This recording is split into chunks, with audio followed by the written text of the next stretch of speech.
Pouvez-vous nous parler de la semaine de la diversité culturelle? Oui, en fait, ça, c'est une initiative des services d'accueil des nouveaux arrivants de la Gaspésie. Donc ça, des services d'accueil des nouveaux arrivants, c'est des services destinés aux personnes immigrantes de tous âges et aux personnes québécoises de plus de 35 ans qui viennent s'établir en Gaspésie. Et les journées de la diversité culturelle ont vu le jour dans le but de permettre aux gens de la population et aux personnes immigrantes de tisser des liens, d'échanger, puis de célébrer la diversité culturelle sur notre territoire. Puis là, cette semaine, il y avait des activités tous les midis, ici à l'École des pêches. Oui, à l'École des pêches, en fait, c'est que durant les journées de la diversité culturelle, on invite les organisations, les villes, les organismes à participer aux journées et à organiser, s'ils le veulent, des activités dans le cadre des journées. Et à l'École des pêches et de l'aquaculture de Grande-Rivière, ça fait 2 ou 3 ans ici qui organise l'événement Bouffe autour du monde. Ça, c'est tous les jours de la semaine, sur l'heure du dîner, la cafétéria cuisine des plats d'ailleurs en fonction des pays d'origine des étudiants internationaux inscrits à l'École des pêches. Donc, c'est l'événement ici à l'École des pêches durant les journées. On a plusieurs nationalités qui sont représentées. C'est assez surprenant, en fait. On a 28 pays qui sont représentés dans la MRC du Rocher-Percé. Donc, des pays d'Afrique de l'Ouest, d'Afrique centrale, d'Amérique du Sud, d'Amérique centrale aussi. Et aussi d'Europe, évidemment, un peu d'Asie. Donc, on a vraiment une diversité assez riche dans Rocher-Percé. Prochainement, y a-t-il d'autres activités qui s'en viennent? Comme à chaque année, durant les journées de la diversité culturelle, en simultané, dans toutes les MRC de la Gaspésie, on organise un souper interculturel ou souper de la diversité culturelle. Cette année, c'est le 24 mars. Et ce souper-là, c'est ouvert à toute la population. Et c'est un souper durant lequel des personnes immigrantes apportent des plats typiques de leur culture d'origine à partager. Donc, les gens de la population peuvent goûter et découvrir des cultures à travers des plats que les gens apportent. C'est un souper qui est très, très populaire. Donc, cette année, c'est complet aussi dans Rocher-Percé.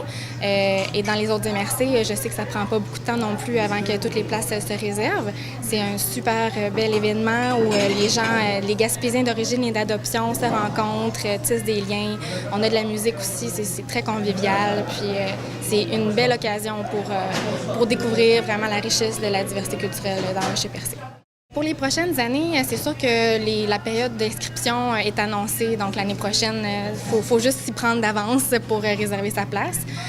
Sinon, pour la programmation, il faut consulter le site Internet régional parce que les Journées de la diversité culturelle, c'est un événement régional. Donc, on travaille en collaboration avec la stratégie d'établissement durable des personnes en Gaspésie. Et leur site Internet, c'est vivreengaspésie.ca. Là-dessus, vous cliquez vivreengaspésie.ca/diversité. Et là, vous avez toute la programmation dans toutes les MRC. C'est vraiment le fun de participer aux Journées de la diversité culturelle en Gaspésie.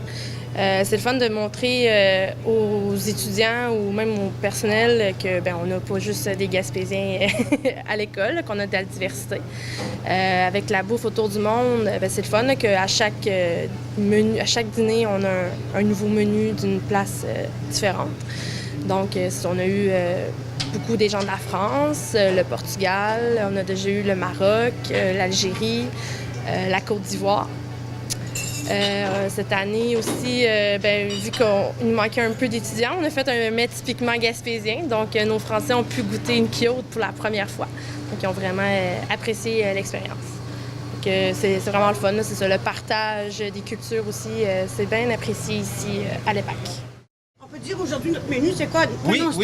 En portugais. Dans le fond, comme soupe, on a caldo verde, qui est une soupe de chou kale avec des morceaux de saucisson dedans. Comme plat principal, on a bacalhau com natas, qui est de la morue avec de la crème gratinée. Puis comme dessert, c'est un de mes préférés, arroz doce, qui est un pudding. C'est comme un pudding au riz, mais c'est vraiment du riz avec de la cannelle, du citron. Portugais, c'est vraiment beaucoup de sucre. C'est très, très typique de chez nous, surtout ma grand-mère qui en faisait presque toutes les fins de semaine. J'ai été ici étudiant il y a 3 ans de ça. J'ai enseigné un petit peu ici également, puis ça fait depuis que je suis ici en fait que je fais la semaine culturelle. Cette année, y a-t-il des nouveautés qu'il n'y avait pas les autres années dans les menus? Cette année, on a le Cameroun qui était ici. Puis on va avoir demain la Bretagne.